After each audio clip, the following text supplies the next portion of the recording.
ယေရှုခရစ်တော်ဘုရားနာမအမိပြု၍ဆုတောင်းဆက်ကပ်အနံပါရဖတ်ပြခြင်း။တမန်ကျမ်းစာမှာကျွန်တော်တို့ကြည့်တဲ့အခါမှာရှေးယောဩဝါဒစာပထမဆောင်အခန်းကြီးခုနကဖတ်သွားတဲ့အခန်းကြီးကအခန်းငယ်73မှာရောက်လာတဲ့အခါမှာဖယားသခင်ဤသားတော်ကိုယုံကြည်သောသင်တို့သည်ထာဝရအသက်ကိုကိုယ်တိုင်ရသည်သိစေခြင်းကဤရာများကိုငါရေးပေးလိုက်ဤဆိုတဲ့တမန်ကျမ်းစာလေးရှိပါတယ်။ထာဝရအသက်ကိုကျမတို့ရတာကိုဘယ်လိုသိရလဲဆိုကိုယ်တိုင်သိဖို့လိုပါတယ်။ပြီးခဲ့တဲ့ဘက်ကတနင်္ဂနွေနေ့မှာကျမသား3ယောက်နဲ့အတူကျမကြည့်ရှုပြုစုနေတဲ့သားလေးတယောက်ပေါ့ဒီဝါပြည်နယ်လာတဲ့သားလေးတယောက်သူတို့4ယောက်ဗက်တီဆန်မင်္ဂလာယူကြတယ်။ယူတဲ့အခါမှာသားတွေက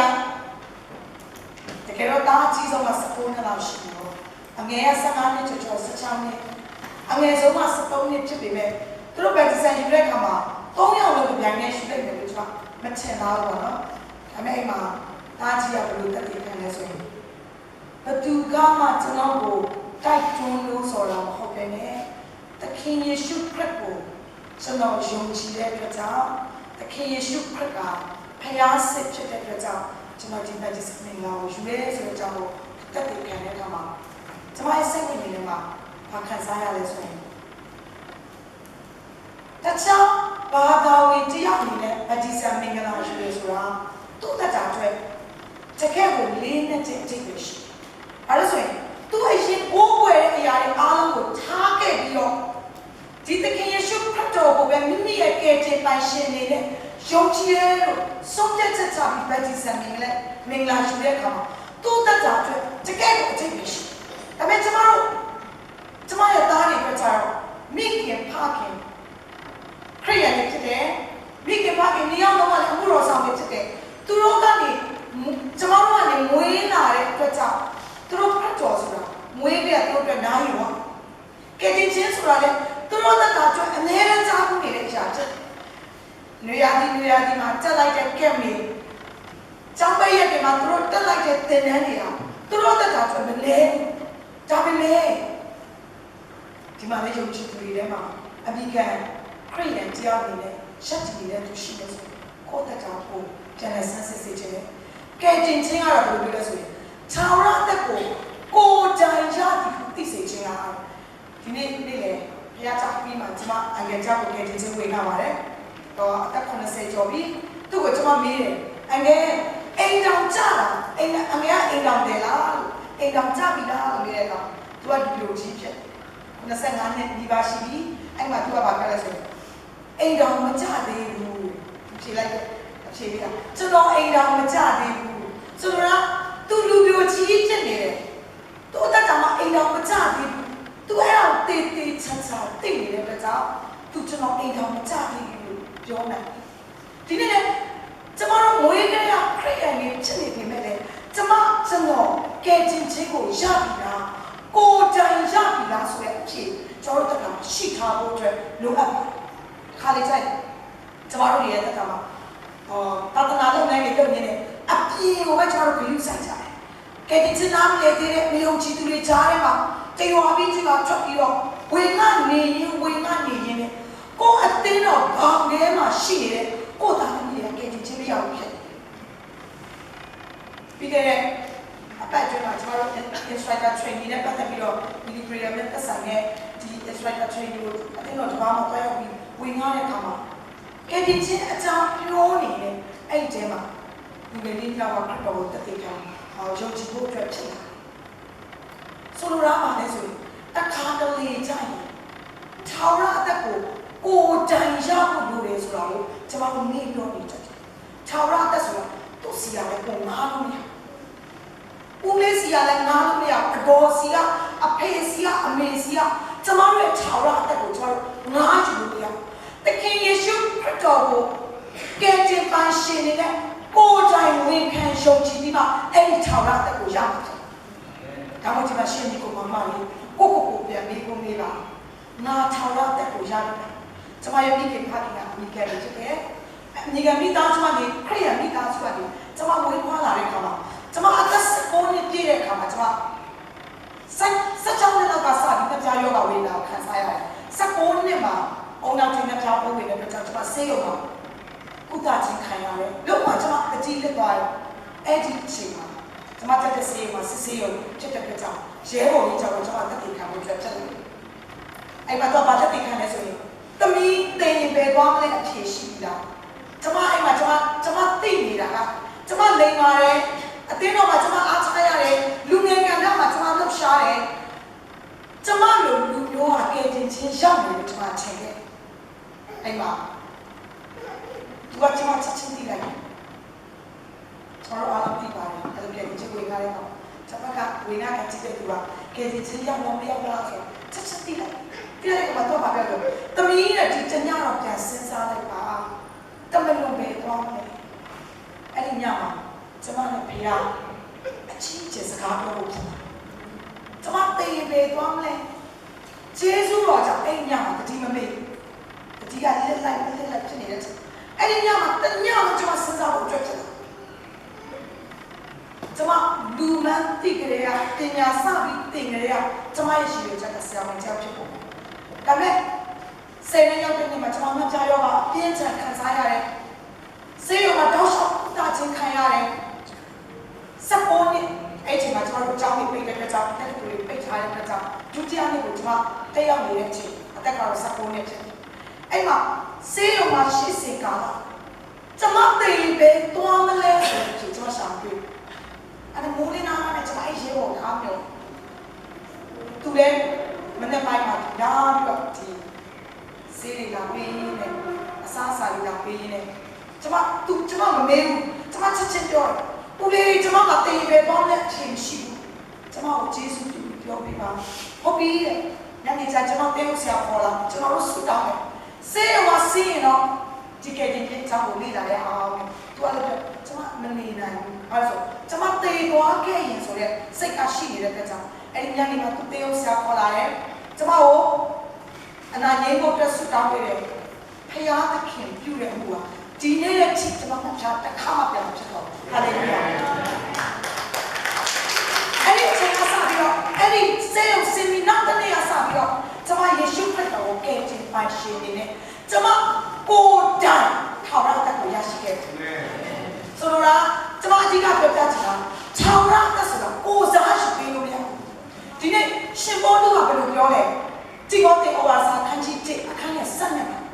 အဘယ်သူကိုငါယုံလဲဆိုတာငါသိတယ်။မို့ဒီမှာလူငယ်ရွယ်လေးရှိတဲ့ကြောင့်ကျွန်တော်တို့အဖေအမေကိုကိုယ်ရဲ့ဖခင်ကိုတိုင်ကိုကိုယ်ရဲ့ဖခင်ဖြစ်တာ။အမေအဖေပြောတဲ့ယောသမဟုတ်ဘူး။အမေအဖေပြောတဲ့ဒန်ယေလရှာဒရက်မေရှာအဖေတွေကိုမဟုတ်ဘူး။ကိုတိုင်သိတဲ့သူတွေဖြစ်ရ။ကျွန်တော်တို့ကိုတိုင်သိတဲ့ရှင်ရှိတဲ့ဖြစ်ရ။ကမ္ဘာချဆောင်ပါရှင်ပေတုဩဝါဒစာဒုတိယစာခန်းကြီး1အခန်းငယ်16-18မှာဖတ်တဲ့အခါမှာ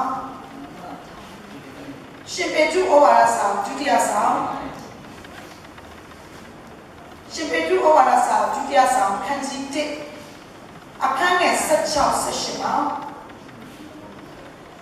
နာဒီ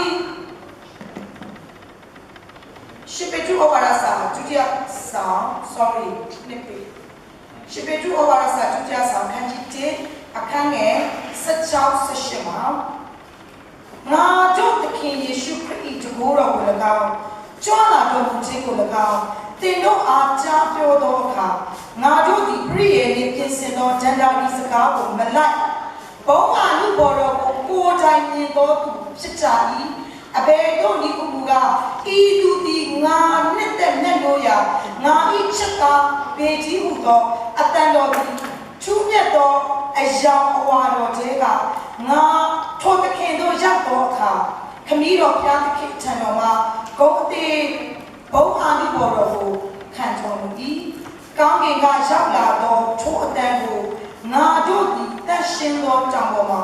ထိုသခင်နှင့်အတူရှိသောအခါကြားရကြသည်ဒါရှင်ဘောရဲ့တခင်ခံချက်လေးဖြစ်ပါတယ်အဲ့ဒီမှာသူပြောလိုက်တဲ့စကားတော်ကပါလဲဆိုရင်သူပြောလိုက်တဲ့စကားတွေမှာပါလဲဆိုရင်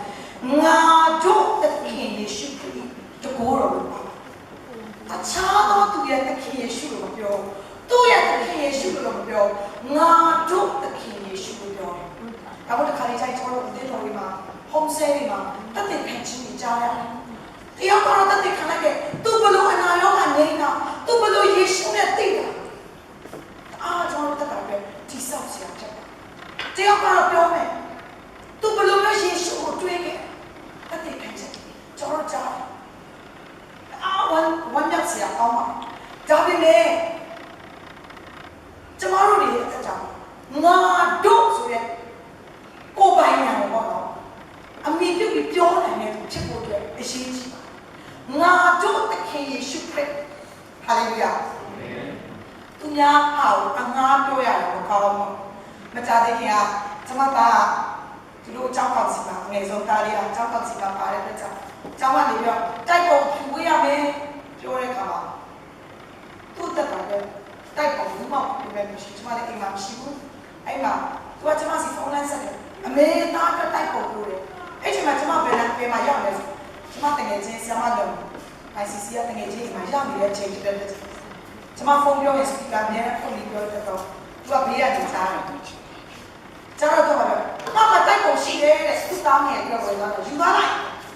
သူသားတော့ကြီးလာတယ်ဆိုတော့ session နဲ့ရွေးတော့ရှိတယ်ကျမအဲ့တိုက်ပုံယူပြီးပြင်ပြန်လာတော့တားနေအဆင်မပြေဘူးဖြစ်တယ်လက်ကတလားတိုးနေတော့သူ့ကိုတိုက်ပုံအစ်စ်ဝယ်ပြီးဖို့အတွက်ဖြစ်တယ်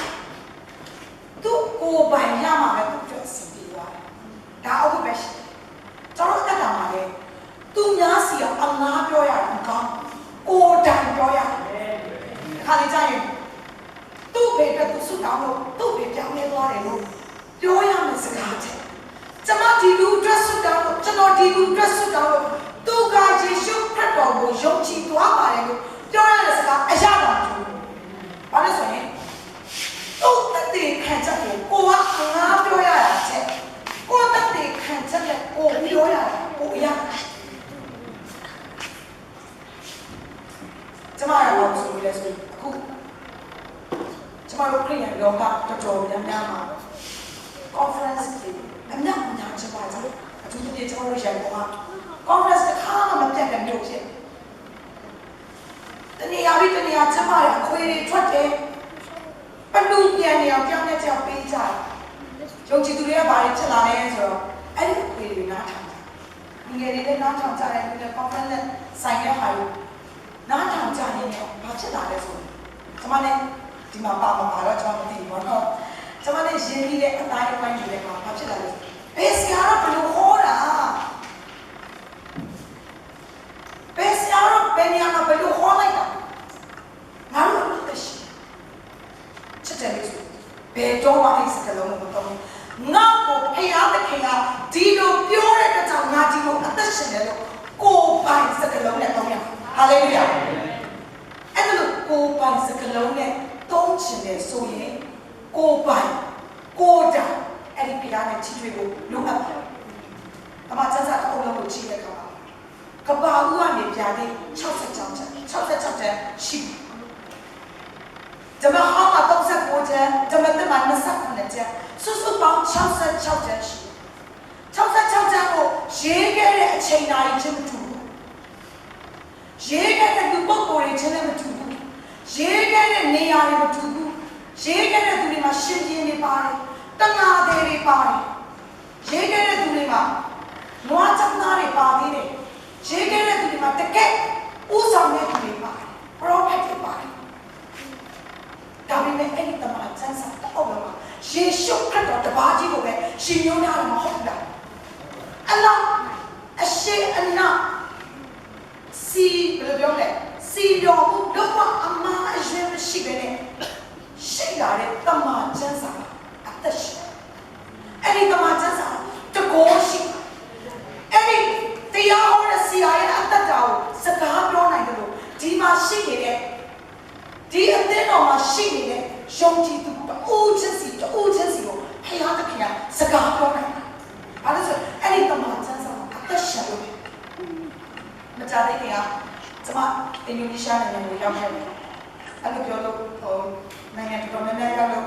ပတ်စံအားရှိလို့တော့မဟုတ်ပါဘူး။ကျွန်မတို့လေအေဂျင့်က အမြဲတမ်းကျမတို့ကိုကျေးဇူးတော်ပေါ့အခါမဲ့မဟုတ်ဘူးဒါပေမဲ့အရေးကြပေးလို့ရတယ်ကျမတို့ကြက်တဲ့အချိန်လေးကြက်ကလို့တော့ကြက်ကလို့ပြန်ပေးလို့ရအဲ့လေ agency ကပါအဲ့လိုလောက်ထားပေးတဲ့အခါမှာလာအိုနဲ့အင်ဒိုနီးရှားကိုသွားဖို့အတွက်ဖြစ်လာတဲ့အခါမှာအင်ဒိုနီးရှားနိုင်ငံရောက်တော့တကယ်ကိုပြားကအသုံးပြုချင်ခံရတဲ့ဆရာနေရာနဲ့ကျမတွေ့သူတို့စိတ်ပေါ်တက်လာတဲ့အခါမှာကျမတွေ့ဘူးတဲ့နိုင်ငံခြားဆရာတွေကတက်လာရင်လက်ကျော်တို့ဘာလို့နဲ့တကယ်ကိုPowerPoint တွေပါတယ်ဒီချမ်းပြန်စပြီးတော့တက်ကြတယ်။ဒါပေမဲ့အဲ့ဆရာနေရာကိုကျမတွေ့တဲ့အချိန်မှာကျမဒုတိယတန်းမှာထိုင်နေသူတို့နေရာမှာရှေ့ဆုံးတက်မှာထိုင်နေတဲ့ကြောင့်သူတို့နေရာလုံးကိုကြည့်တဲ့အခါမှာသူတို့ကျန်းစာအောက်ကချီမွတ်ဆုံးပြက်နေတဲ့စာတကယ်ကိုဘယ်လိုပြောမလဲစိတ်ကြိုက်ကြည်ကြည်ညက်ညက်ပတ်ထားတဲ့စာအုပ်ကိုင်ပြီးတော့တရားကြည့်တက်လာတဲ့အခါသူတို့ကဖျားတော့တာဘာမှမစမ်းပါဒီနေ့သူတို့ကစကားပြောတဲ့ဖျားဒီမှာရှိတဲ့ယုံကြည်တယောက်ချင်းစီကိုစကားပြောချင်ကျမတို့အခွင့်မပေးလို့အဲ့ဒီဖျားနဲ့ကျမတို့အခွင့်မပေးလို့တခင်ယေရှုကိုယ်တိုင်ကရက်40သူအစာရှောင်ပြီးတော့စာတန်ကိုစုံစမ်းသွေးဆောင်တဲ့အခါမှာသူကတရားဟောတဲ့အကြောင်းကိုမြင်ပြုပြီးပြောလိုက်လူကမဟုတ်အောင်တဲ့အသက်ရှင်ရဘူးထောင်တော့ပြန်မိတ်တော်မူသူများနဲ့ပဲအသက်ရှင်ရမယ်လို့ပြောဒါပေမဲ့ကျမတို့ယုံကြည်သူတွေရဲ့အသက်ကဖျားစကားနဲ့အသက်ရှင်ရမယ်ဆိုတာကျမတို့မြင်လို့ဖြစ်တယ်ဆရာကြီးရဲ့ဝင်အားချက်တွေနဲ့ကျမတို့အသက်တာတွေကိုအိမ်တစ်လုံးဥပမာပြပြောမှာဆိုယုံကြည်သူကြားတဲ့အသက်တာအိမ်တစ်လုံးနဲ့တူတယ်အဲ့ဒီအိမ်မပြိုသွားအောင်ကျမအေးတိုင်းမှာသွားပြီးတော့အစီခံတဲ့အချိန်တော့ဆိုတဲလေးနဲ့ကျမတို့နေရတာတဲတာဒီနေ့မို့ထင်ရတာနဲ့နေတဲ့အခါအဲ့ဒီအိမ်မပြိုဖို့တက်ကဒီဘက်ကဝလုံးနဲ့တန်ထားဒီဘက်ကလည်းထားအနောက်ကလည်းထားဘေးပေါင်းစုံကထားပြီးလုံးဝတောင်းလို့မရတဲ့ခါမှာအကုန်ပြိုပြီးအသက်ဆောက်ဒီနေ့ရုံချစ်ရဲ့အတက်ကအဲ့ဒီကိုတဲနေတယ်တပတ်လာပြီးတော့ကြားလိုက်တဲ့ဆရာရဲ့တရားဟောချက်တွေအမှုတော်ဆောင်တွေပြောလိုက်တဲ့တရားဟောချက် conference တွေမှာကြားတဲ့တရားဟောချက်တွေနဲ့ကျမတို့ဒီနေ့အသက်ရှင်တဲ့အချိန်မဟုတ်တော့ဘူးဒီနေ့ကျမတို့ကိုပိုင်တက်တည်ခံချက်တွေနဲ့ကျမတို့အသက်ရှင်ဒီမှာရှိတဲ့သူတွေကိုဖျားသခင်ကစကားပြောချင်တယ်အတိတ်ကာလတုန်းကလည်းဟေရှာယတို့ယေရမိတို့ဒံယေလတို့တကြောင်မောရှေတို့တကြောင်စကားပြောခဲ့တဲ့ဖျားအာဗြဟံဣဇက်ယာကုပ်ကိုဖျားစကားပြောခဲ့တဲ့ဖျားဒီနေ့မိတ်ဆွေနဲ့ကျမစကားပြောချင်တယ်ဖျားဘယ်တော့မှမမြင်တခါမှဆရာကျောင်းကတက်သေးခံတယ်သူတက်သေးခံတာသူမျက်ရည်နဲ့တက်သေးခံတယ်ကျမလည်းအောက်ကနေတော့မျက်ရည်နဲ့နားထားသူကတက်သေးခံတယ်ဆိုသူယေရှုခရစ်တော်ကိုဒီမှာနားပြီးလက်ခံယုံကြည်ခဲ့လက်ခံယုံကြည်ပြီးတဲ့အချိန်ကစပြီးတော့သူနဲ့ဖျားနဲ့အပေးတူလို့ပါလဲဆိုကိုရောညတိုင်း7 နာရီရောက်တာကိုရောနဲ့စကားပြောမယ်ဒီမှာရှိတဲ့သူတွေတက်တယ်တော့ဒီနေ့ကျမရဲ့ကိုပါတခုပေါ့ဒီမှာရှိတဲ့သူတွေကိုပါတခုချင်းစီရှိတယ်သူကဘယ်ကနေပြောင်းလဲလာလဲဆိုမူရစေးရောင်းဝယ်တဲ့ဂိုင်းနဲ့ဘယ်လိုပြောမလဲလက်ကိုလက်တောင်ခိုင်းတဲ့လူငယ်လေးတယောက်ကလည်းသူကပြောင်းလဲလာတဲ့အခါမှာသူအဲ့လိုကတိပေးပြီးတော့လာပေါင်းများဆိုသူတကယ်နဲ့မိသားဖွဲ့ပြီးတည်းကြတော့ဟိုးငကိုခိုင်းဟောင်းကဖွဲ့မင်းယေရှုကိုယုံကြည်တာပေါ့ငါတို့ကပြတ်မထားနဲ့လေငါတို့စီလက်တစ်ခါတလေလာလေပေါ့စားတော့တူစားတော့ပဲလေရအောင်ဆိုပြီးသူ့ကိုဖိတ်ခေါ်တဲ့အခါဖိတ်ခေါ်တဲ့ချင်း national အဲ့ဒါနဲ့သူလိုဆွဲတယ်ဒီကိုရီးယားလည်းသူငယ်လေးကလေးကသူလက်တောင်ခိုင်းနေဆိုပေမဲ့သူ့ရဲ့ tradition ကိုပြောရမှာပေါ့လူစိုးကိုင်းဆိုပေမဲ့သူ့အတကြတော့ကောင်းတဲ့သူတွေပဲအဲ့ဒါသူသွားချင်တဲ့စိတ်ဖြစ်လာတပတ်ကလည်း7 နာရီဆိုတာငါတခင်နဲ့တွေ့နေကြအချိန်ပဲဆိုသူကသူ့ရဲ့ကိုယ်ပိုင်တက်တည်ခံချက်ကိုသူကပြောအဲ့ဒါနဲ့သူသွားလိုက်7 နာရီကျော်ဒါပေမဲ့သူတော့မပြောဘူးသူတခင်နဲ့မိတ္တဟာရဖွဲ့နေကြနေတာသူရောက်အောင်ပြန်ပြေးလာသူစိတ်ထဲမှာထင်တာအဲ့ဒီတခင်ကတော့သူ့ကိုဒီလောက်ကြီးအချိန်ပေးတဲ့သူမဟုတ်ဘူးလို့စိတ်ထဲမှာထင်တာလေဒါပေမဲ့အဲ့နေရာကိုရောက်တဲ့အခါမှာ ရှင်သောဝိညာဉ်တော်နဲ့သူနဲ့တွေ့လိုက်တာဒါမင်းပဲသွားနေတာရှင်နာယီကတဲ့ကငါမင်းကိုစောင့်နေတာမင်းပဲသွားနေတာဟာလေလုယာချစ်တဲ့မိတ်ဆွေကျမတို့ချစ်တဲ့ခင်အောင်ကျမတို့ကိုနေ့တိုင်းအဲ့လိုမျိုးစောင့်နေတဲ့ဘုရားဖြစ်တယ်ဆိုတော့မမေ့ပါနဲ့မိတ်ဆွေရဲ့မျက်နှာကိုမြင်ခြင်းနဲ့မိတ်ဆွေရဲ့အသံကိုကြားခြင်းနဲ့ဘုရားဖြစ်တယ်အဲ့လိုပြောလို့ကဘာမှာလူတန်းပေါင်းများစွာရှိတာကျွန်တော်ကိုစိတ်ဝင်စားပါမလားလို့မထင်ပါနဲ့အဲ့ဒီဘုရားခင်စက္ကေကိုနာမည်နဲ့သိတယ်လို့ကျမတို့ဒီရဲ့အသက်တာကိုနာမည်နဲ့သိတယ်ဘုရားဖြစ်တယ်ဒါမှကျမတို့ရဲ့အသက်တာဒီနေ့ကျမတို့စဉ်းစားစင်ကြည့်ကျမတို့ရဲ့အသက်တာမှာသူတစ်ပါးရဲ့ဝေငှချက်သူတစ်ပါးရဲ့တသက်ခံချက်တွေနဲ့ပဲသွားလာရမယ့်အချိန်မဟုတ်တော့ဘူးအမှန်တမ်းအုံလုံးကိုကြည့်နေဆိုလို့ရှိရင်အပြစ်နဲ့ကင်းနေဆိုတဲ့အခန်းကြီးလေးခံမရှိဘူးအားလုံးသိနော်အပြစ်တရားနဲ့ပတ်သက်ပြီးကင်းရှင်းတဲ့အခန်းကြီးလေးခံမရှိကဘာဦးအခန်းကြီးတစ်ခန်းရဲ့နှစ်အခန်းကြီးတစ်အခန်းကြီးနှစ်ဂျာရိတ်ကျ20အဲ့ဒါအပြစ်နဲ့ပတ်သက်ပြီးကင်းရှင်းအဲ့ဒီဂျာရိတ်ကျအခန်းကြီး20မှာဖတ်လိုက်တဲ့အခါမှာကောင်းကင်နိုင်ငံရဲ့အရာကနည်းနည်းဖြားခင်ကညီးစမ်းပေးတာချစ်တယ်မိတ်ဆွေမကြခင်မှာအဲ့ဒီတခင်ကကျမတို့လာခေါ်တော့မှာဖြစ်တယ်။ဒါမှကျမတို့ရဲ့အသက်တာမှာအဲ့ဒီကောင်းကင်နိုင်ငံရဲ့အမီးလေးနဲ့နေဖို့မဟုတ်ဘူး။အပြည့်အဝခံစားရမယ့်အချိန်ကိုရောက်လာတယ်။မကြတဲ့ခင်ကအတိတ်ခံချက်တွေမျိုးကြားတဲ့အခါမှာကျမရဲ့မိတ်ဆွေကြောက်ကသူ့ရဲ့သမီးလေးကမယုံကြည်နဲ့လက်ချက်ပေါ်ဖြစ်တဲ့အခါမှာအားလို့ကျွေးတယ်။ကြားခင်စပါးတူအားဆူတောင်းတမီးကိုလည်းတားလို့မရဘူးလို့မပြောလို့မရအဲ့ချိန်မှာကိုတော့ဘာလို့တားလို့ဖြစ်တယ်တည့်ရကြတော့အဲ့ဒီတားမယ်လေးစီကလက်မချက်ခင်မှာဖုန်းဆက်တားပတ်တီဆန်နေလာယူချင်တယ်အဲ့ဒီမြေချီတားလေးစီကဘာဖြစ်လို့လဲသူရဲ့ရောက်မှတော့လည်းဗာမေးလိုက်တယ်မနေ့ညတော့ကသူ့ရဲ့အိမ်မက်ချက်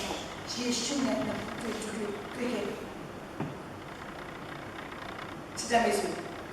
အဲ့ဒီလိုအကြောင်းအရာတွေကျွန်တော်တို့အများကြီးကြားပါတယ်။ကြားတဲ့ခင်ကျွန်တော်အင်ဒိုနီးရှားသွားတဲ့အခါမှာအင်ဒိုနီးရှားနိုင်ငံကဆရာကျောင်းကပတ်သက်တဲ့ခံရဆိုမွတ်စလင်တွေအားတဲ့ဒီနေ့တရားပြောင်းနေရင်နောက်တစ်လမှာအယောက်30သူတို့အပြစ်ချက်ကြမ်းနေတယ်။ဘာဖြစ်လို့လဲဆိုတော့သူတို့ရဲ့သက်ဆိုင်တဲ့မိသားစုတွေအတွက်အချစ်ဆုတောင်းပြောင်းလဲပြီဆိုတဲ့အကြောင်းကိုလည်းတတ်သိခံရတယ်တဲ့အဲ့ခါမှာအိမ်မက်ရှူပါယုံနဲ့အားပြပြခံအလုပ်လုပ်တဲ့ခါမှာသူတို့သက်ဆိုင်ရရှိတဲ့အတိုင်းဝိုင်းနဲ့အားကကြောင်းလဲဖို့အတွက်ဖြစ်တာအဲ့မှာသူ project တစ်ခုနဲ့သူရဲ့တတ်သိခံချက်ကိုပြလူမျိုး30လောက်ရှိအောင်30လေးစားအဲ့ဒီအကြောင်းအရာတွေတွေ့တဲ့ခါမှာချစ်တဲ့မိတ်ဆွေရဲ့တရားမှာတန်းချတာကျွန်မချစ်တဲ့ခင်ကိုကောင်းကင်ရောက်မှပဲတွေ့ချင်တာမြေကြီးအသက်တာမှာရှိတော့အဲ့ဒီသခင်နဲ့နဖူးတွေ့ဒူးတွေ့မတွေ့ချင်တာကျမတို့နိုင်ငံမှာအဲ့ဒီသခင်ရဲ့လှုပ်ရှားအဲ့ဒီသခင်ရဲ့ကြွလာပြီးတော့သူလှုပ်ဆောင်မဲ့အလုပ်တွေကိုကျမတို့မတွေ့ချင်ဘူးသူများနိုင်ငံမှာပဲချစ်နေတဲ့အရာတွေကိုကျမတို့ဘယ်လိုပြောမလဲအငါပြောရမယ့်အချိန်ပေါ့ဒီအချိန်မှာကျမတို့ရဲ့သက်ဆိုင်ရရှိတဲ့135မျိုးသောလူမျိုးနွယ်စုတွေယေရှုခရစ်တော်ကိုဘယ်လိုသိလာလဲဆိုတာကျမတို့ကိုယ်တိုင်လှုပ်ဆောင်ရမယ့်ချိန်တက်တယ်။ကိုယ်တိုင်လှုပ်ဆောင်ရမယ့်ချိန်ကိုယ်တိုင်တသက်ခံရမယ့်ချိန်ကိုယ်တိုင်ဘုရားခင်နဲ့တွေ့ဆုံရမယ့်ချိန်ဖြစ်တယ်။ဒါမို့ကျမတို့ရဲ့တက်ကြမှာအမှားဘဝလွတ်ရလက်ဆက်ကျမတို့ဘုရားခင်ပြောတဲ့စကားလက်ဆက်ကိုယ်အတွက်ပြောတဲ့စကားကိုကြားရချုပ်ရပါလို့တောင်းကြလဲဆိုနေ့စဉ်ခေါ်အားနေ့စဉ်ခေါ်အားတော့မကောင်းဘူးပြောတာပေါ့နော်နားလည်းမပဲစေချင်ဘူးဆရာကြီးတရားဟောချက်ကိုနားထောင်တာမကောင်းဘူးလို့လည်းပြောတာမဟုတ်ပါဘူးကောင်းပါလေအားလုံးကကောင်းပါဒါပေမဲ့လေကိုတိုင်ဖခင်နဲ့မိတ္တာရောဖွင့်ခြင်းတာ၍ကောင်းပါဟာလေလုယာနေ့စဉ်ခေါ်အားဆိုတာဘာလဲတူလဲဆိုတရားရောက်ကကျွန်တော်တို့ခွန်ကျွေးနေတာလေနေ့စဉ်ခေါ်အားမကောင်းညစဉ်ကိုအားလုံးပေါ်လာအဲ့ဒါယုံကြည်သူတွေကဘာဖြစ်လဲစက်စာဖို့ပြင်းဖို့ကြအဲ့ဒါလေးတရွေ့လေးဖတ်ပြီးတော့တရက်တာလေးအတွက်အစင်ပြေသွားကြ ရောက်ဖို့ချိန်ဟုတ်တယ်အဲ့ဒီတခင်ပြောတဲ့စကားကိုကြာပြီးဟိုကအချိန်ရောက်လာတာဖြစ်တယ်ဟာလေလုယာအမှန်ချမ်းပါတရားယောရှုမဆာအခန်းကြီး23မှာရောက်လာတဲ့ကောင် sorry အခန်းကြီး24မှာရောက်လာတဲ့ကောင်ပါရှောလူက sorry ယောရှုကနေပြီးတော့သူ့ရဲ့ယုံကြည်သူတွေကိုသူ့ရဲ့ဣသရေလလူမျိုးတွေကိုစိန်ခေါ်ရတဲ့အကြောင်းအရာလေးတစ်ခုကိုဖတ်ပြချင်ပါတယ်အပိုင်းရဲ့တက်ကနေစပြီးဖတ်ချင်ပါတယ်တပန်ယောရှုသည်ဣသရေလအမျိုးအပေါင်းတို့ကိုရှေခင်မြို့၌စီးဝေးစေ၍ဣသရေလအမျိုးအသက်ကြီးသူအကယ်ဒူတရားသူကြီးအရာရှိတော်သူအပေါင်းတို့ကိုခေါ်ဖြင့်သူတို့သည်ဖျားသခင်ရှေ့တော်သို့ရှင်ကြ၏ထိုအခါယောရှုသည်လူအပေါင်းတို့အားဟောပြောလေသည်မှာဣသရေလအမျိုး၏ဖျားသခင်ထာဝရဘုရားမိန့်တော်မူသည်ကအာဗြဟံနှင့်နာခေါ်တို့၏အဘတေရမဆ၍သင်တို့ဘိုးဘေးတို့သည်ရှေးကာလ၌မြစ်ကြီးတစ်ဖက်မှနေ၍အခြားတစ်ပါးသောဖျားတို့ကိုဝတ်ပြုကြ၏သင်တို့အဘအာဗြဟံကိုမြစ်ကြီးတစ်ဖက်သို့ငါခေါ်ပြီးရင်ခါနန်ပြည်အရက်ရက်သို့ပို့ဆောင်၍သူ၏အမျိုးအနွယ်ကိုများပြားစေတဲ့ဣဇက်ကိုပေး၏ဣသရေလသမိုင်းချောင်းကိုပြောတယ်အဲ့ဒီပြောတဲ့အခါမှာအပိုင်နဲ့နှစ်မှာပါလဲဆိုရင်ဣသရေလအမျိုး၏ဖျားသခင်ထာဝရဘုရားမိန့်တော်မူတာဖျားသခင်ဘာပြောသလဲဆိုပြီးတော့ယောရှုကစတင်ပြောအဲ့မှာကျန်တဲ့ဆိုရင်တော့အိမ်မှာပြန်ဖတ်စီခြင်းနဲ့အခန်းငယ်နှစ်ကနေ73တိအခန်းငယ်12ခန်းနဲ့ရှိဘူးအဲ့12ခန်းလုံးမှာဘုရားသခင်ကပြန်ပြောလိုက်တဲ့အရာတွေကရုပ်ရှင်ကားကိုကြည့်နေရတယ်။ဘာပြောလဲဆိုရင်မင်းတို့ဘိုးဘေးတွေကိုတဲ့ဟောငါတစ်ဖက်ကနေစပြီးတော့ငါခေါ်ခဲ့တယ်။ဘုရားသခင်ကမသိပြတဲ့အခြားဘုရားကိုကိုးကွယ်နေရမယ်။ငါခေါ်ပြီးဒီဘက်ကကိုခေါ်တာ။ဒီဘက်မှာဆိုတော့ခန္ဓာကြီးကိုခေါ်ပြီးတော့ခန္ဓာမှာထာဝရဘုရားကိုကိုးကွယ်ဖို့ရတဲ့အတွက်ဘုရားသခင်ကသူတို့ကိုရွေးချယ်ခဲ့တယ်ခေါ်ပြီးတာ။အဲ့မှာခုနကပြောတဲ့ကောင်ကဘုသူ့နာမည်တွေ့လိုက်ရတယ်။ဘုသူ့နာမည်တွေ့လဲအာဗြဟံပြီးတော့အာဗြဟံဘုသူ့မေးလဲဣဇက်ကိုမေးအဲ့ဒါဘုသူကပြောတဲ့စကားလေဖျားကိုလည်းပြောထာဝရဘုရားမိန့်တော်မူသည်ကလို့ပြောတဲ့ကြောင့်ဖျားသခင်ပြောအာဗြဟံကဣဇက်ကိုပေးတယ်တဲ့စသအောင်မပါတယ်တဲ့ကြောင့်ကျွန်မစဖတ်တော့နော်အဲ့ဒီမှာဘာဆက်ပြောလဲဆိုလို့ရှိရင်ဣဇက်အားလည်းယာကုပ်နဲ့အေသောကိုငါပေးတယ်အေသောအားလည်းစိရတောင်ကိုအပိုင်ပေးပြီးယာကုပ်နဲ့သူ၏သားတို့သည်အေဂုတ်ပြည်သို့တွားကြ၏ဖျားမတတ်ပါအမအရွှေမရှိဖြစ်ပါတယ်ဆက်ပြီးတော့ကြည့်မယ်ဆိုလို့ရှိရင်မောရှေနဲ့ယာကုပ်နဲ့သူ၏သားတို့ကိုဒီအေဂုတ်ပြည်သို့တွားကြ၏မောရှေနဲ့အာယုန်ကိုငါစေလွှတ်၍အေဂုတ်လူတို့၌ပြုတ်တည်ကြ၏အေဂုတ်ကိုဆုံးမသောနောက်သင်တို့ကိုနှုတ်ဆောင်၏အေဂုတ်ပြည်ကနှုတ်တဲ့အကြောင်းလဲကြားတဲ့ကဘာပြောလဲဆက်ပြီးတော့မဖြစ်နေလဲပါနေပြန်ရောအောက်မှာဆက်ပြီးတော့ဖတ်သွားတဲ့အခါခန္ဓာပြည်ရောက်တဲ့အထိပါယုံနေမကောက်ဘာပါနေလဲဆိုလို့ရှိရင်အိမ်မှာအပိုင်နဲ့73မှာရောက်တဲ့အခါမှာကျွန်မဖတ်ပြချင်ပါတယ်သင်တို့မလုပ်သောမြေမကြည်သောမြို့တို့ကိုငါပေး၍သင်တို့ဒီနေရကြ၏ကိုယ်တိုင်မဆိုင်သောစပြည့်ဥယျာဉ်တန်မြဥယျာဉ်တို့ကိုစားရကြသည်ခြာဝရဘုရားမိန့်တော်မူ၏ဘုရားခင်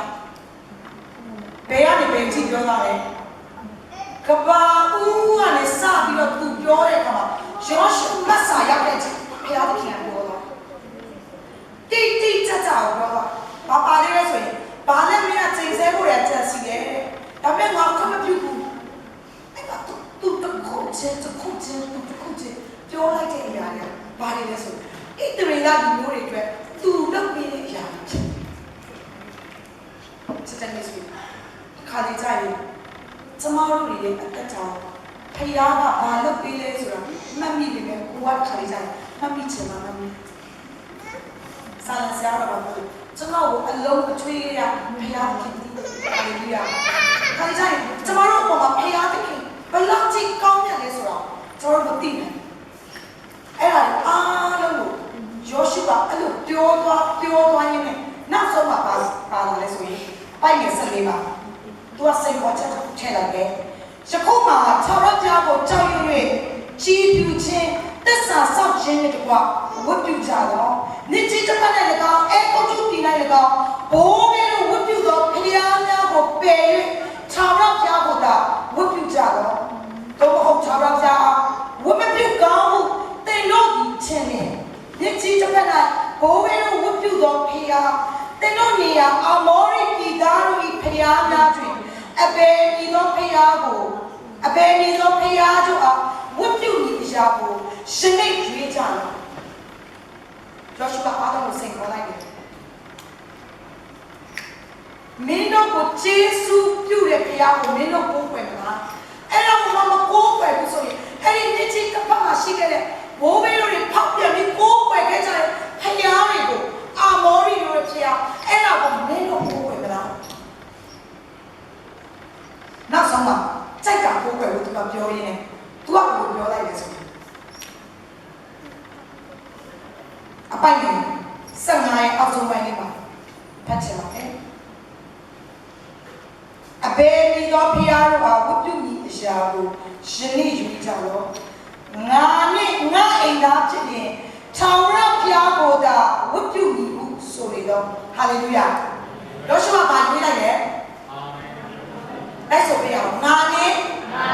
ငါအိမ်သားဖြစ်ရင်ထာဝရဘုရားကိုသာဝတ်ပြုငါနဲ့ငါအိမ်သားသာဖြစ်ရင်တော့ထာဝရဘုရားကိုပဲဝတ်ပြုယောရှုကလည်းပြက်သားရွေးချယ်ဘာလဲဆိုရင်ထာဝရဘုရားမိန့်တော်မူသည်ကားဆိုတာသူ့ကိုသူ့ဣသရေလလူမျိုးတွေကိုဘုရားသခင်မိန့်မာခဲ့တဲ့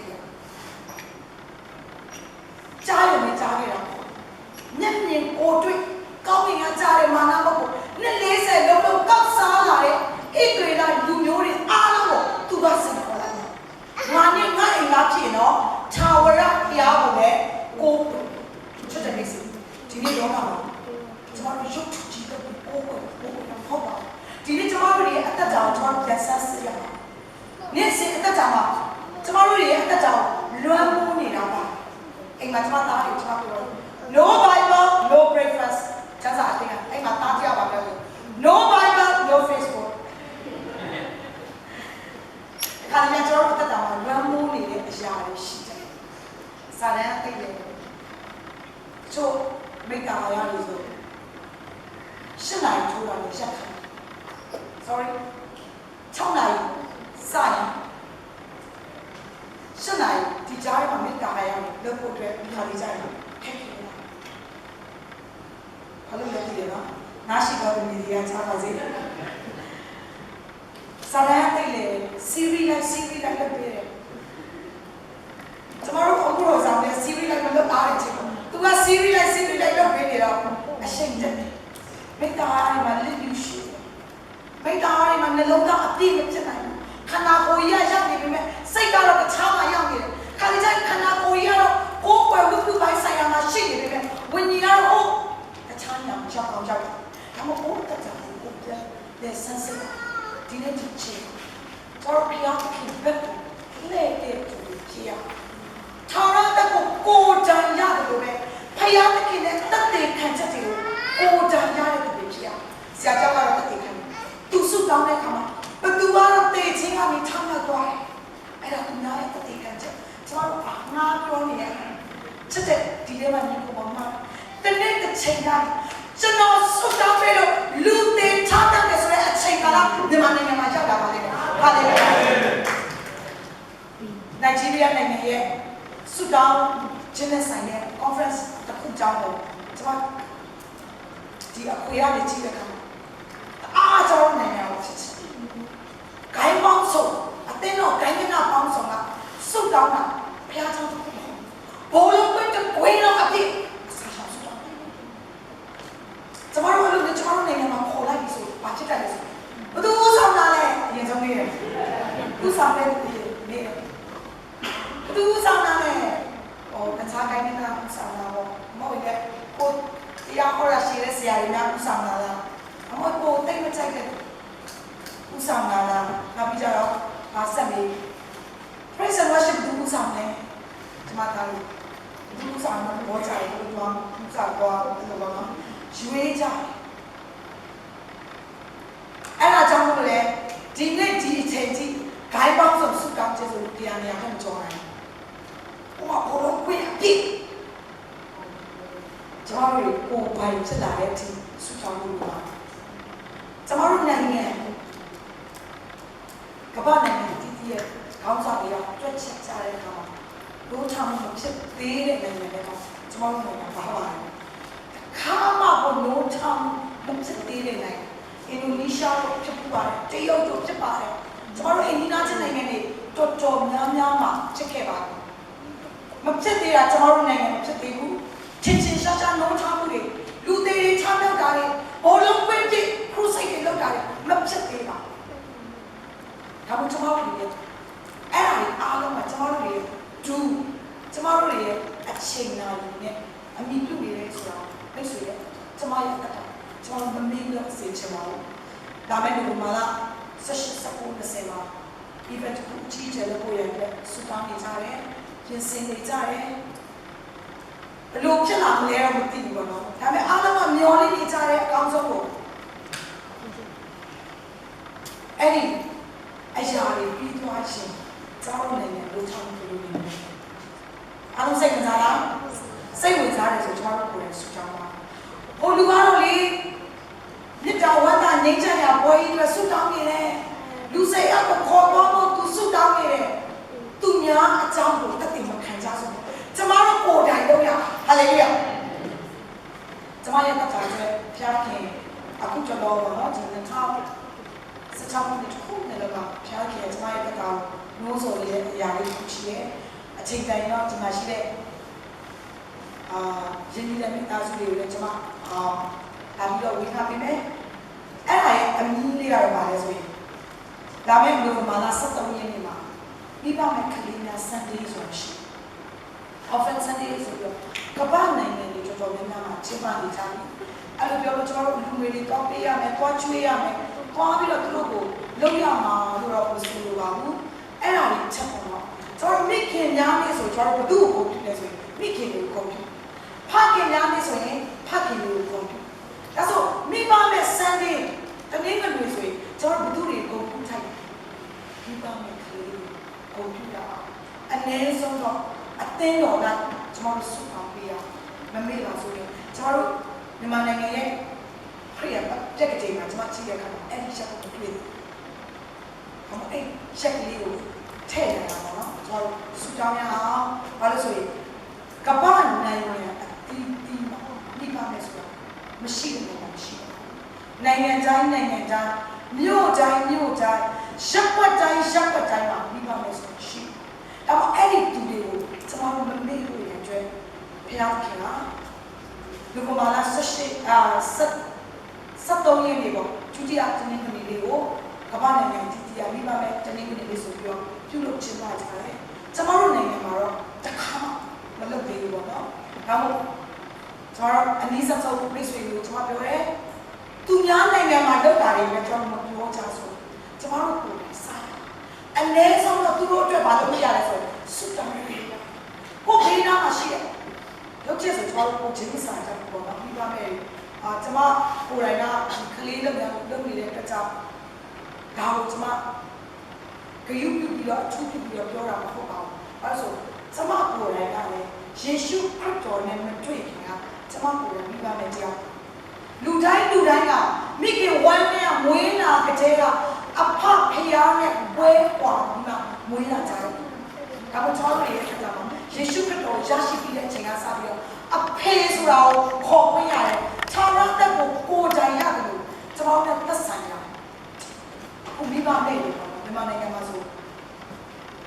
ကိုယ်ပဲပိုင်းဆိုင်ကိုယ်ပဲမပိုင်းဆိုင်ရမျိုးရှိတဲ့ကြောင့်ဝိညာဉ်ပိုင်းဆိုင်ရမှာမိဘမဲ့လက်များစွာရှိတကယ်စာကြီးနဲ့မိဘမဲ့တွေလည်းလက်များစွာရှိအဲ့ဒီကိုကျွန်တော်အာရုံပြုကြဒါမို့ နောက်ဆုံးအနေနဲ့ပြောပြချင်တယ်ဆိုလို့ရှိရင်တမန်ကျမ်းစာမှာကျွန်မပြင်ဆင်လာတော့ချက်ချက်အများကြီးရောနော်ရှင်ဘောလူကတော့အဘယ်သူကိုငါယုံလဲဆိုတာငါသိတယ်ပေကျူကတော့ငါတို့သခင်ယေရှုခရစ်ဆိုတဲ့စကားလုံးကိုသုံးနိုင်တယ်ရှင်ယောဟန်ကတော့ဘယ်လိုပြောနိုင်လဲဆိုရင်ငါတို့ကိုယ်တိုင်ကြားကိုယ်တိုင်မြင်ပြီးတော့ကိုယ်တိုင်စမ်းသပ်လို့ရတာလေယေရှုဆိုတာပြောနိုင်တယ်ဒါကြောင့်တရားဟောရခြင်းနဲ့မှာဘယ်လိုပြောရလဲဆိုလို့ရှိရင်ကိုယ်တိုင်မြင်တွေ့ခံစားရတဲ့အရာတွေနောက်လာနောက်သားတွေလက်စခံဖို့အတွက်ညွှန်ကြားရတယ်ဆိုတာတွေ့ရပါတယ်ဒါမှချစ်တဲ့မိတ်ဆွေအခုကျမတို့ generation ပြီးတော့နောက် generation နောက်မျိုးဆက်ကိုကျမတို့လက်လွဲတဲ့အခါတားရဲ့မင်းအပေါ်ပြောတဲ့ယေရှုအကြောင်းကိုမင်းယုံကြည်တော့မပြောကြစို့တားရဲ့အဖေယုံကြည်တဲ့ယေရှုကတော့ဒါမျိုးပဲဆိုတာကိုရဲရဲရှင်းရှင်းပြောနိုင်တဲ့အတ္တပြောရမှာအဖေဆုတောင်းခြင်းအဖြစ်အဖေနိုင်ငံဒီလိုနိုးထလာကျမတို့ဆုတောင်းကြတယ်မြန်မာနိုင်ငံအတွက်ကျမတို့ရန်ကုန်မြို့အတွက်ဆုတောင်းကြတယ်ဆုမတောင်းတဲ့သူကတော့အဲ့ဒီရတာသိမှာပေါ့ဆုတောင်းတဲ့အခါမှာအခု BRT ကားလိုင်းတွေပေါ်လာတဲ့အခါမှာကျမကအားချင်းဆိုတော့ချီးမွမ်းတယ်ဆုတောင်းစာအုပ်မှာပြန်ကြည့်တဲ့အခါမှာတန်ရှင်းပြီးတော့ spare ရမပါတဲ့ကားလိုင်းတွေလိုင်းပေါ်လာဖို့ကားလိုင်းတွေပေါ်လာဖို့ရေးရတဲ့အခါအခုတကယ်ရှိတယ် spare ရမပါမျက်စိနောက်စရာပါတစ္ဆာရှိဖို့ပဲဖြစ်တယ်တစ္ဆာရှိတဲ့ပတ်စံပေးဖို့ပဲဆိုလိုတာပါကိုယ်တိုင်ဆုတောင်းထားလို့ရတယ်သူများဆုတောင်းပြီးရတဲ့အဖြစ်နဲ့မတူဘူးတော့ချစ်တယ်ဆိုဒါမှနိုဝင်ဘာလအစီအစဉ်အတွက်ကျွန်မဒီနေ့ပြောချင်တယ်ကျွန်တော်ကိုယ်တိုင်မြန်မာနိုင်ငံအတွက်ဆုတောင်းထားတဲ့အတိုင်းပဲကျွန်တော်ကိုယ်တိုင်တွေ့မြင်ရမှာဖြစ်တယ်မိတ်ဆွေဒီဆေးရောက်ခေါ်ဖို့အတွက် Andrew Ministry ကနှိုးဆော်ပါလေဘယ်နည်းအောင်ပြင်ဆင်ထားလဲတော့မသိဘူးပြင်ဆင်ရအောင်ကျမတို့ခေါ်ရအောင်ကျမတို့ချစ်တဲ့သူတွေကိုကျမတို့ခေါ်ရအောင်အဲ့လိုပြောအဲ့ဒီပွဲရမှာဖြစ်ချစ်ဝင်ရပါလို့ဆိုလိုတာပေါ့နေ့စဉ်နေ့တိုင်းကျမတို့တက်မှာကိုယ်တိုင်ရရှိတာတဲ့ထာဝရအသက်ကိုကိုယ်တိုင်ကြတယ်ဒီလက်စကန်နဲ့ဖြစ်ရတယ်ယောရှုအားပြောတယ်ငါနဲ့ငါအိမ်သားဖြစ်တယ်ထာဝရကြောင့်ပို့တယ်အင်္ဂလိပ်လိုကတော့ as for me and my household we will serve the Lord ထာဝရကြောင့်အစေခံလို့ချစ်တဲ့မိတ်ဆွေစိတ်တွေတော့ကိုယ်ကိုယ်လို့ရကြိုက်တဲ့သူကိုအစေခံလို့ရဒါပေမဲ့ထာဝရဒီကိုလို့ပြောပါတယ်နှုတ်ကပေါ်မှာဖျားရှင်ကောင်းချီးပေးပါစေအာမင်ခဏလို့ဆိုတော့ဘုန်းကြီးတဲ့ကစေလို့ဒီဖြစ်တဲ့နှုတ်ကပေါ်ကိုကိုလို့ပြောချင်ဖြစ်တယ်ကိုရောပြားဒီအသင်းတော်မှာရှိနေတဲ့အသင်းသူအသင်းသားတွေဒီအသင်းတော်မှာရှိနေတဲ့အမှုတော်ဆောင်တွေအားလုံးနဲ့အသက်တာမှာကိုရောပြားကိုရိုနဲ့အင်မတန်ရှင်းနေကြွားဝင်ပြီးတော့သူတို့စီကနေစိတ်ထွက်လာတဲ့တက်တဲ့ခံချက်တွေအဖြစ်မြန်မာနိုင်ငံကိုနိုးထစေတဲ့သူများဖြစ်စေပါ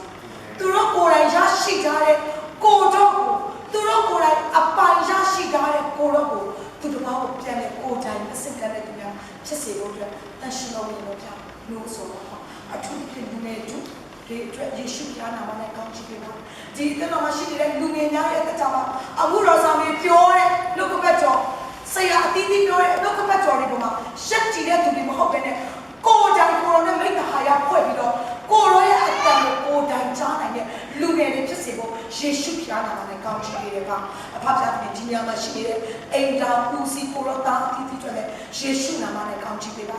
ယောရှုကဲ့သို့ငါနဲ့ငါအိမ်တော်ဖြစ်တဲ့ကိုယ်တော်ကိုသာကိုယ်ွယ်မယ်လို့သူတို့အတ္တမှာကြွေးကြော်နိုင်တဲ့သားကြီးတွေဖြစ်စေပါမိမိတို့အိမ်နဲ့သက်ဆိုင်တဲ့ရှိတဲ့ night devotion တွေ morning devotion တွေမှာအမျိုးသမီးတွေကလည်းဥဆောင်တာမဟုတ်ပဲနဲ့ဒီနေရာမှာရှိနေတဲ့အိမ်တော်ဦးစီးတွေကကိုယ်တိုင်ဥဆောင်တဲ့သူတွေဖြစ်စေဖို့ယေရှုဖျားနာမနဲ့ကောင်းချီးပေးပါ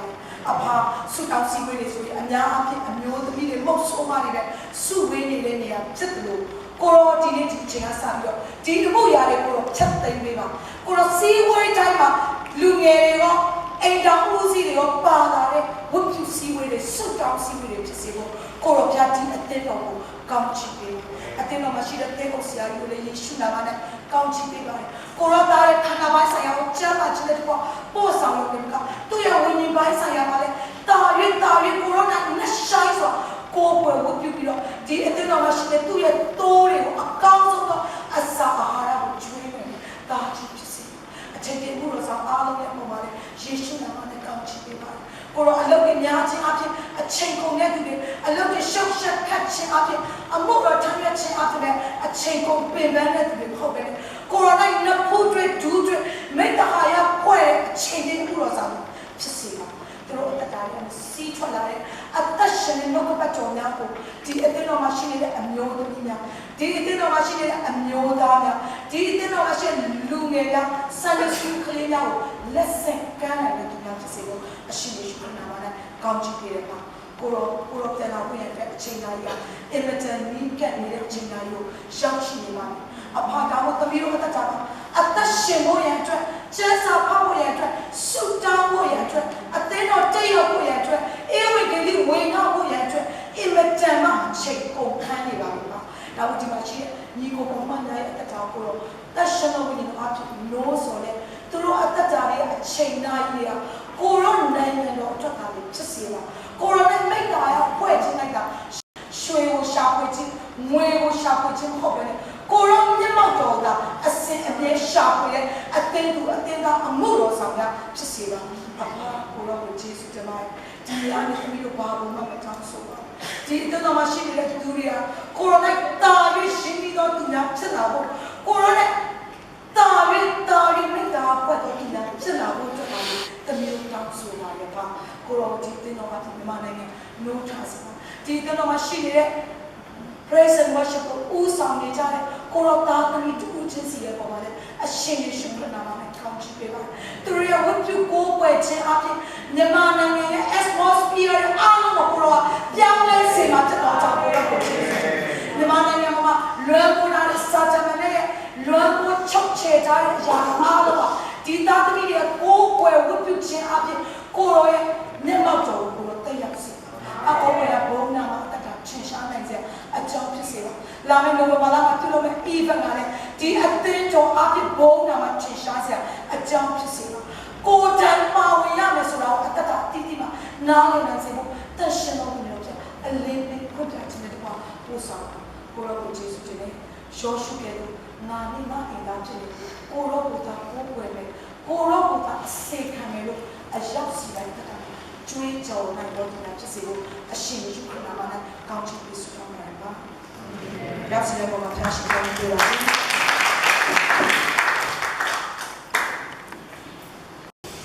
။ဆရာမတို့လည်းကျေးဇူးတင်တယ်။အတုံးမျိုး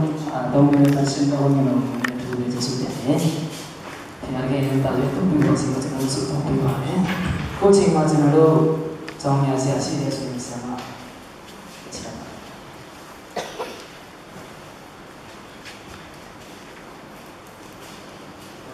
ဟာလေလုယာနှုတ်ကပတ်တော်အဖြစ်ဝင်ငါတော်တဲ့ဖျားရှင်ပူဆောင်တဲ့ဖျားရဲ့တမီးပေါ်မှာဖျားရှင်ခိုင်းကောင်းချီးပေးပါစေ။ဇာနာတဲ့နှုတ်ကပတ်တော်အဖြစ်ရောက်တိုင်းကောင်းချီးခံစားရမယ်လို့ယုံကြည်ရဲ့။ကျမတို့ကြီးညာကြောညာဆရာတခုကလာမယ့်အောက်တိုဘာလဒုတိယပတ်မှာအထူးသဖြင့်ဆရာမဝင်ငါတော်တို့ပဲကျမတို့တင်းတော်မှာဆရာဆောင်ပြုဖိတ်ခေါ်ပြီးတော့outreach နိုးထဖို့စီစဉ်ကြီးတစ်ခုကျမတို့ကျင်းပဖို့ဆုတောင်းတာဆိုနေတဲ့အချိန်ဖြစ်ပါတယ်။အားလုံးကိုဖိတ်ခေါ်ခြင်းနဲ့ခုနဆရာမပြောသလိုနဲ့ဒုက္ခတို့10ယောက်ဒါမှမဟုတ်2ယောက်3ယောက်ဒီကကျွန်တော်တို့ရဲ့ညီကိုပိတ်ဆွဲကြီးလည်းအပတ်တိုင်းထူလာတယ်သူမျိုးသမီးတို့ကျွန်တော်တို့ဆုတောင်းနေတယ်ဘုရားမင်းကြီးကျေးဇူးပြု၍အမျိုးသမီးလာနိုင်ရင်လည်းခေါ်လာပေးစေချင်ပါတယ်။အဲ့ဒီနေ့ကျလို့ရှိရင်အသေးတော်ထဲမှာရှိတော့တမိုးမကြီးတော့သူများမိသားစုလိုက်လာနိုင်ဖို့ကျွန်တော်တို့ဝန်တာစိတ်ရှိပြီးတော့ဖိတ်ကြားရအောင်ပေါ်ပေးခြင်းနဲ့အဲ့ဒီနေ့အစီအစဉ်ကိုကျွန်တော်၄နာရီချိန်မှာကျင်းပရမယ်။ည6နာရီချိန်တိမှာကျင်းပဖို့စီစဉ်ထားပါတယ်လို့အကျွေးမွေးလည်းရှိပါဖြစ်တဲ့ဟာလေလုယာစက်သားဆန်ပြုကောင်းကောင်းလေးမြန်မာပိုင်းအစီအစဉ်ဟိုတော့ချိန်အဖို့ဆောင်တွေကချက်ပြုတ်ကျွေးဝေးမဲ့စက်သားဆန်ပြုကောင်းကောင်းစားရမှာဖြစ်တဲ့ကျွန်တော်တာမနာကွင်းဖြစ်တဲ့တန်လင်းအေးသစ္စာတာမနာကွင်းကနေတော့လကောက်ညောင်းတကာတာမနာကွင်းကနေတော့လကောက်နောက်ရှမ်းချောင်းတာမနာကွင်းနောက်ကလာကြီးစုဖြစ်ချင်းပင်းတော်ဖြစ်တဲ့ကျမတို့ရဲ့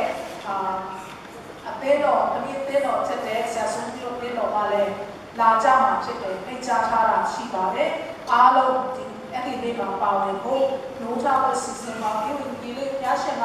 တက်ရှင်တော့ဝင်လာလှုပ်ရှားဖို့ကျွန်တော်တို့ဆူတောင်းပါတယ်လို့အားလုံးကိုဖိတ်ခေါ်ချင်ပါတယ်ဒါအောက်တိုဘာလဒုတိယပတ်ဘယ်နှစ်ရက်နေ့ကြာလဲမသိဘူး9 ရက်နေ့ကြာပါတယ်လို့ဒီကနေ့ညပဲချိန်လဲ6 နာရီတိပါလူငယ်တွေလည်းအားလုံးပါဝင်စီချင်ပါတယ်လို့အားလုံးအသေးတော်ကအားလုံးအသေးတော်ဒီပြလည်းဖိတ်ချင်တယ်နောက်ပြီးတော့ကျွန်တော်တို့အလှူငွေတော့ပတ်တော့တုံ့ပြန်ဖို့ကျွန်တော်တို့အလှူငွေလည်းပါဝင်ပြီးရှိတယ်တခြားသောအချိန်တွေမှာလာကောက်ကြတယ်လိုက်ကောက်ကြတယ်ခါရကစိတ်ပါပြီးရှိမပါပြီးရှိကျွန်တော်လက်ကျဲမှာလက်ကျဲမှာပါလူငယ်ဘိုးကိုတော့ကျွန်တော်တိုက်လိုက်တဲ့သဘောခါရအသေးဆုံးတော့ရွက်အငယ်ဆုံးတော့ရွက်ကိုလည်းထည့်တတ်တဲ့အချိန်ရှိတယ်ကျွေးစီမရှိတော့တဲ့အတွက်ဒါလည်းကျွန်တော်တို့ကဒါနောက်ကပတ်တော်လာပြီးတိုင်းကျွန်တော်စိတ်ဆန္ဒဆုံးဖြတ်ချက်ရှိတိုင်းနောက်ကပတ်တော်ဈာနာပြီးတဲ့နောက်မှာကျေးဇူးတော်တုံ့ပြန်တဲ့အနေနဲ့ဘုရားကိုကျေးဇူးတုံ့ပြန်တဲ့အနေနဲ့အထက်ဝင်ခြင်းဖြစ်တဲ့အတွက်အရှိကိုလာပြီးတော့အထက်ဝင်ခိုင်းတာဖြစ်တယ်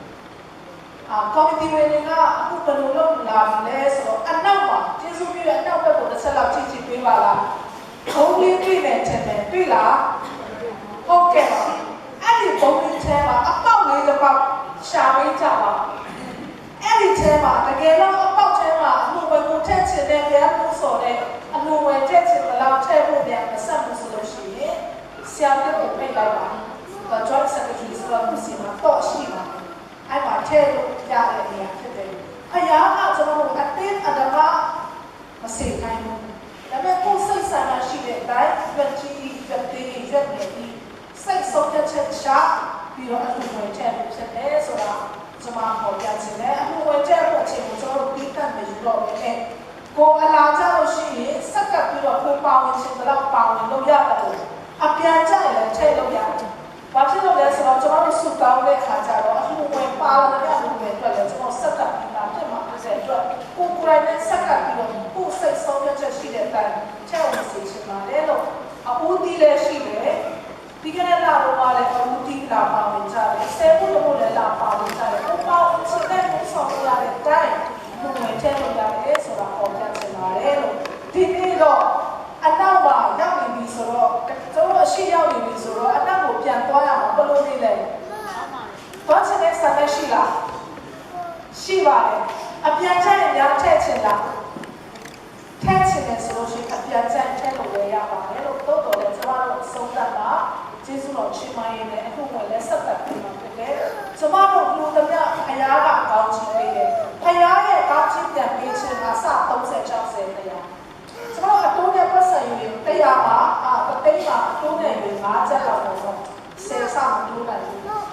အစ30 60တရားပေးချတယ်ဖခင်နဲ့ကိုယ်နဲ့ပေးလိုက်ကြရအောင်ဒါတာတနာကကျွန်တော်ပြန်ပါဝင်ဆက်သက်ခြင်းဖြစ်တယ်ဖခင်ရဲ့ကောင်းချီးတော့ကပတ်တော်ကျွန်တော်ယေရှုတင်တဲ့နေနဲ့တုတ်ပြန်တဲ့နေနဲ့ကျွန်တော်ထည့်ပေးတာဖြစ်တယ်ဆိုတာဟောပြချင်တယ်အသေးအတမမထိုးမနေရမဟုတ်ဘူး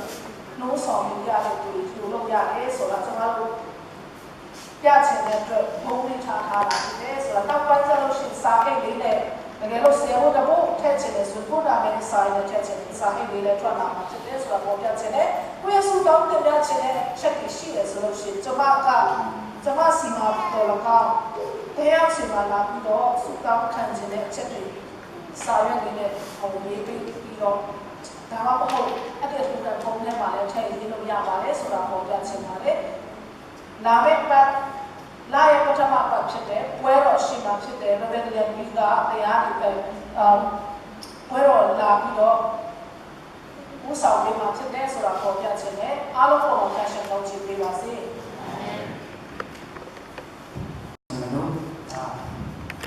နောက်ဆုံးချင်းဒီဆိုချင်းမှာဘုရားဖြစ်တယ်ဆရာမအားဖြင့်ကျွန်တော်တို့ဘုရားခင်စကားပြောရတဲ့အတိုင်းပဲဘုရားခင်ကျွန်တော်တဲ့တာရှင်ကိုယ်တော်နဲ့တာရှင်ဒီစီပါ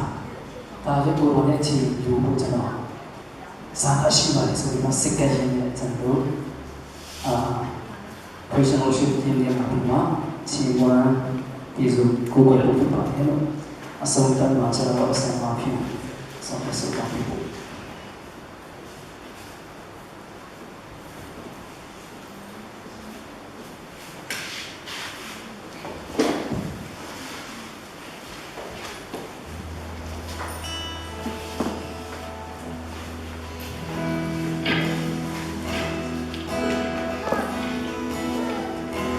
Hãy subscribe cho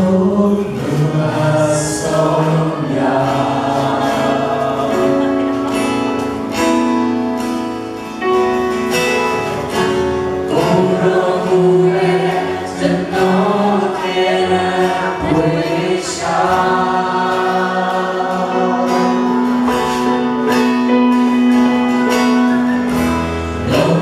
để không bỏ lỡ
不接不。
ဆန်းနု